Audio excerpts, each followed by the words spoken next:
Thank you. Hi everyone and welcome to our channel. Today is only going to be me because I'm going to be talking about my surgery. If you guys have been following us since last year, some of you guys know that I had a surgery in December and I have been procrastinating on making this video, but I feel like now I'm ready to talk about this. And the reason why I waited 6 months is that I wanted to be ready to talk about it, because when you put your life online, certain aspect of your life online, you need to be ready for the comments and the trolls and everything. So I feel like now I'm in a good place and I feel like I can share my personal details of my surgery and what the surgery was all about. And I also want to do this video because when I was going through this, I couldn't find anybody of color that made a video about endometriosis, because we African people, we have to suffer in silence, right? But now I want to share my own experience, so maybe this video can help someone that's going through this, so yeah. Also, I'm glad I'm doing this now and not when it was actually happening to me, because I would have been such a mess. It was a very tough and emotional time for me, so I'm happy I'm doing this now. But anyways, for those who don't know, endometriosis is a disorder in which the lining of the uterus grows outside of the uterus and can cause very painful period, heavy bleeding, infertility, and other things like depression and all that. So I'm just going to start from the beginning. I started having my period around when I was age 11. I just grew up knowing that I have painful periods. I grew up thinking that having painful period is normal, because when I would complain, everybody would tell me, oh, just get over it, like, you're exaggerating, you're a drama queen. Although I do admit that I can be a drama queen, the pains that comes with endometriosis, if you actually have symptoms, are no joke. But I just lived with it my whole life because they told me that it's normal. I was diagnosed with endometriosis last year, only last year, and last year I was 29. So you can imagine how much pain I've been through throughout these years.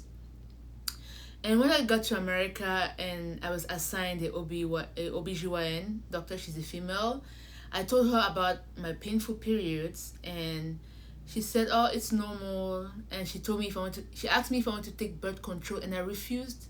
And every visit I went to check up, she asked me if I want to take birth control, and I kept refusing. And keep in mind, I'm one of those people that I actually go for my checkups. I take my health very seriously. So when I was diagnosed with endometriosis at such a late age, like my late 20s, I was like, how didn't they catch this sooner?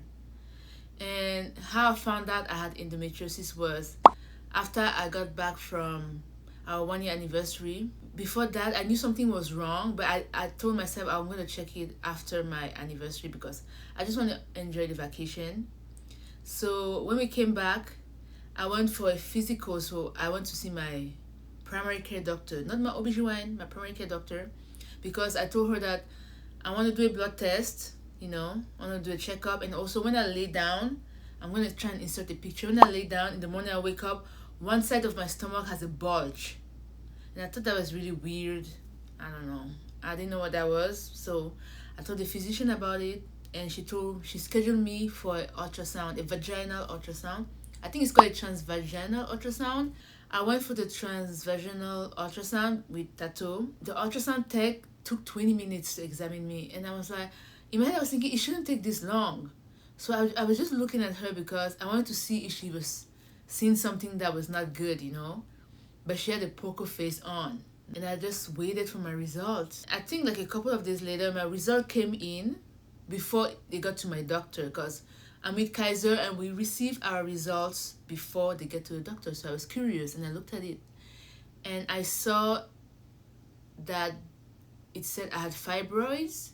My primary care doctor just messaged me and she said, looks like you have fibroids. Contact your OBGYN doctor for further instructions. And I'm like, the report says something else. It doesn't just say fibroids, but I guess she didn't want to tell me or scare me. But the report said, I'm going to attach a picture. It said that I had 2 masses that could be endometriomas. And they were like, Each mass was at least 10 centimeters. So when I saw it, I was still in denial. I went online, waiting for my appointment. It took me like 2 weeks to get an appointment. So I went online and I googled endometriosis. And I looked at it. It said affects like 200,000 women in the US. It's common, but I was like, what's the chance that I have endometriosis? Well, my periods are regular. My mom did not have endometriosis. It can't be me. Meanwhile, the report literally said that it could be 2 endometriomas. So after that, the day of my appointment with the OBGYN came, and I just went in with my husband, Tato, bless his heart. He's been so supportive. And we're just sitting there waiting. And when she walked in, she was like, how you feeling? And I was like, I'm okay, because I didn't know what was going on. And then she said, well, it looks like, based on the scan, you have endometriosis. And I just had no words, because I didn't really know what endometriosis was and how bad it could get and what's the implication for me, because endometriosis affects people differently. So I was just listening to her, and then she told me that, oh, I remember you used to complain about heavy periods and I told you to go on birth control. Excuse me? So are you trying to tell me that it's my fault that I have endometriosis because I didn't take birth control? You guys are just diagnosing me with it right now. So you didn't know I had endometriosis. So you're not asking me to take birth control because I had endometriosis. You're asking me to take birth control because my periods were painful. Okay? So I didn't appreciate how she was acting, but I didn't really call her out because I was still in shock of my diagnosis. She just explained to me what endometriosis is and how it can affect fertility. And oh my god, I don't want to cry. So she asked me if I wanted to see my scan, and I said yes, because I want to see what's inside me and I need an explanation, obviously. She told me that I had 2 cysts. One is a chocolate cyst, and that's when your endometriosis progress to like how to say, when your endometriosis progressing to a worse stage. I think it's stage 3 or 4. That's when it's bad, because it's a cyst that is formed with blood, old blood, pretty much. And she told me that I had 2. One was a chocolate cyst, and it was like 10 to 12 centimeters, and the other one, she said it was just a cyst, but she couldn't really tell me what the other one was. And I'll let you guys know why later down the road. Looking at the scan, she looked terrified, she looked concerned, so I knew that I was in trouble. And she told me that we have to remove it. I mean, she can't tell me what to do, but it's not safe for me to keep those 2 big cysts, that they could burst. She also said that it could be a possibility that it was cancer, and if it was cancer, they'll have to remove my uterus. And she also told me that I could lose 1 ovary as well, but and I started crying. And then she said, oh, but don't worry, the chances of cancer are slim. Even if they take out 1 ovary, you can still have babies with just 1 ovary, And I was like, that point, I just blanked out. I just wanted to be out of there. I didn't want her to be my doctor anymore. Also, she told me that because my endometriosis was so advanced, she was not going to perform surgery on me. Well, thank goodness, because I didn't want this woman anywhere near me. And that she's going to refer to me to the specialist, the expert for endometriosis. And I thank God for this man today. Like, he's amazing. Also, she had me do a CT scan to make sure that it's not cancer, or to make sure it hadn't spread. She had me take blood tests to test for cancer. So I did all of that the same day, and I went home, waiting for my appointment with my new gynecologist. And while I waited, I got the blood result back for the cancer test. But one of the tests was CA125, and the other one was carcinoembryonic antigen. And both of my results were above normal, which is kind of concerning, because testing for cancer, So I freaked out. Those 2 weeks, I was so depressed, asking God, like, why me? But before that, I had never questioned my fertility. I always knew, I'm fertile. Like, I never questioned it because I never thought about kids. But then when I met Tato and I see I see how he's such an amazing husband. Then I started thinking about having kids, you know. And now this is happening. Like, why is this happening? What have I done for this to happen to me, you know? So it was really nerve-wracking not knowing what was going on, what those results meant. But the day finally came, and I met with my new gynecologist, the one that was going to perform the surgery on me. God bless that man. He's a white male. God bless that man. Because as soon as he walked in, he made me feel so much better. So much better. He told me that he knew that I probably was freaking out because of my blood test came out high, but he said it's normal when you have cysts in your ovaries. I had 2 ovarian cysts, and I'll explain to you guys why I say this. So I had 2 ovarian cysts, and he said that because they are so big, my cancer antigen levels are elevated, but it doesn't mean I have cancer. And that based on the ultrasound, the transvaginal ultrasound they did and the CT scan, he thinks that the chance of me having cancer, of it being cancer, are like 1%. That I should not worry, and that we're gonna get through this. And this man is truly God sent, and the fact that I got this man, and guys, I don't have the best insurance. Also, me and Tato's insurance are not combined yet. We plan on doing that next year, but I had the best surgeon. That's all I'm gonna say. I'm so happy because I had the best surgeon. So a couple of days later, I got a call from one of his nurses that told me that based on my charts, I was low in iron, so I needed to do iron transfusion twice a month for 3 months. So I had to have 6 iron infusions, so I couldn't have my surgery for 3 months. And I was like, what if this cysts pop? What if they pop? Now that I knew I had cysts, it was kind of scary thinking of even having sex. So, but I guess I had to trust my surgeon. If he thought that me having iron transfusion is necessary, then that's what I was gonna do. Meanwhile, I was waiting for my surgery.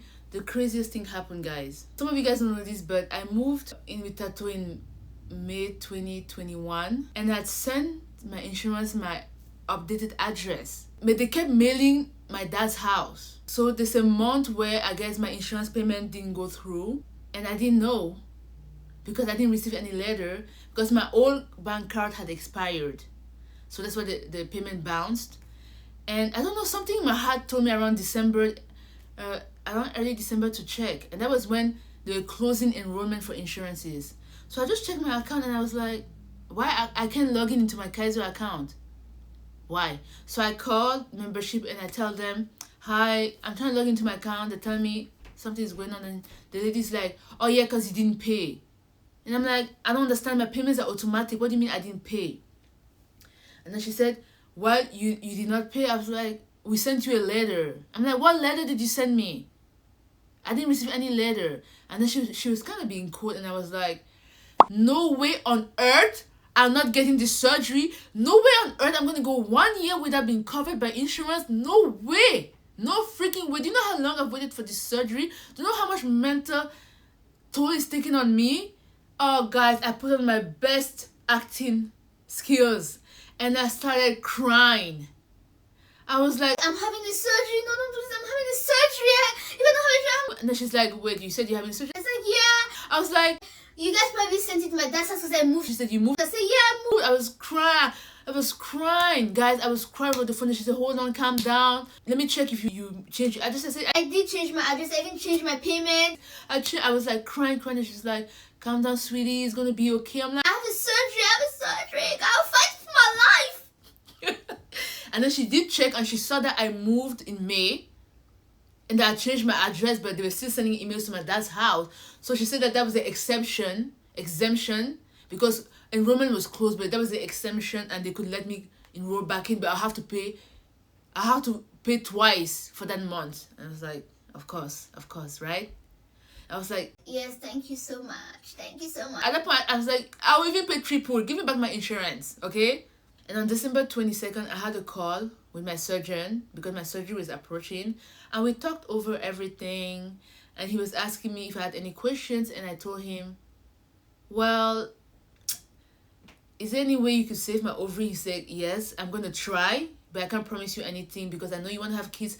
So I'm going to try not take out any of your ovaries. I kept insisting, like, do you think I can still have kids after the surgery? What are the rate of success after the surgery? Then he took a pause and he said, it's totally normal for you to have concerns for any surgery, but there's a reason why they assigned you to me, because I'm one of the top surgeons and I've been doing this for 20 years. And I was like, that's right, give me the statistic. That's what I want when I call out like a healthcare provider. I want you to give me the facts. I want you to check me so I can go back to my state and, you know what, be taken care of by you and trust you. So when he put me in my place, I was like, okay, this man can handle this. December 28th, I had to go for a COVID test to make sure I don't have COVID. December 29th, I had to check in with the nurse to check my blood and everything. They also gave me a list of things I couldn't do like a week prior to surgery, but I don't remember. She said no drinking, not taking like medicine like that could thin your blood out, no teas. Also, they gave me like an antiseptic soap to wash with the day before the surgery to make sure I don't have any infection. And also, I could not eat. I had to stop eating at midnight. So my surgery was on the 30th or 31st. I think 31st. It was like a blur to me because I wasn't feeling good and I thought I had COVID, guys, because my results were not back yet and I had a sore throat. So I wake up at 6 in the morning and I go to the hospital with my husband. They had me like wait a bit and then they just had me fill forms and take my blood pressure and everything, and they tested me for COVID again and it came back negative. They were just prepping me. I had to take off my clothes, I put on my robe. They were like prepping me, they were super nice, and then Tattoo just left because he couldn't come in with me and my heart just broke. Because it was my first surgery. My parents were so worried. Everybody was awake waiting for me to be done with this surgery. So they were prepping me. I met the anesthesiologist. There were also some students there, I guess, because interns. And they were just walking me through everything. And then my surgeon came. He was like, hi. He made me sign my life away in case something bad happened, of course. And I was just looking at him through my mask and he was like, I can't help, my eyes are big. He's like, everything's gonna be okay. And the team was so sweet and nice. And I went into the room. It's like the movies, like they just push you in this, like, I don't know how to explain. They just push you in and everybody's just next to you, walking with you. And then you have this big light on top of you.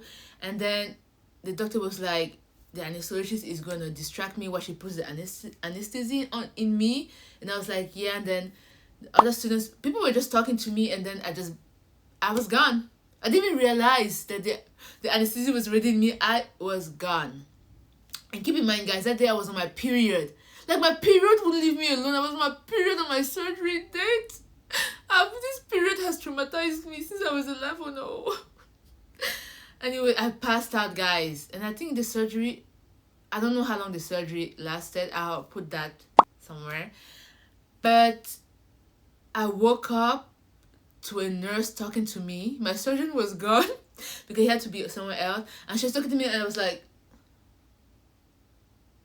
what is this woman saying? I just kept falling in and out of sleep. I was just falling in and out of sleep. And she told me that the surgeon called Tattoo to explain to him everything. And Tattoo called my parents. And the nurse told me that the surgery went well. What a relief. But I was so out of it. I was tired. I was dehydrated. I couldn't even talk. The surgery I had is an ovarian cystectomy. And it's a laparoscopic surgery where they do 3 incisions. One is for the camera, and the other one is to pull out the cyst and everything, and they clean you inside. Yeah, that was the surgery I had. So I had 3 incisions in my stomach. My stomach was bloated because they fill you in with gas so they can see better inside. Yeah, I could not really move, and I woke up with a pad on and a pants. I felt so violated, the fact that I was just there unconscious and they put a pad in me and they gave me new underwear. What? I was like, what is my life? And I woke up, I was shiny. I'll insert some pictures. I was super shiny. I was like, I looked like I was glowing. So weird. This other nurse came and she took care of me. She was super sweet. I think she was my age or even younger. And she gave me crackers and juice. And her job was to make sure that I was able to pee before I was discharged. Because most of the time they discharge you the same day for laparoscopic surgery. Unless it's really like something else complicated. And so she made sure I went to pee, so every time she would just carry me, I'll go with her to the bathroom. I was like, fuck! so sorry. But yeah, and then the first time she took me to the bathroom, I couldn't pee. So I was there at least for like 4 hours. And then when I finally could pee, I was able to call hubby to come pick me up. I'm going to let you guys know what they found out when they opened me up. They found an endocervical polyp. Also, right paratubal cyst. So there was a cyst on my right tube, I guess, that was blocking my right fallopian tube, and he excised that, he took it out. And there was also adhesions because of the endometriosis, which can cause infertility. So he took care of those adhesions. It was on my liver, my stomach. It was everywhere. He just cleaned me up and everything, and left ovarian cyst excision. So he took out the cyst from my left ovary, because the cyst was inside my left ovary. So my ovary was big. I don't know if I'm going to insert the image because I don't want to be flagged. I might, but it was super big.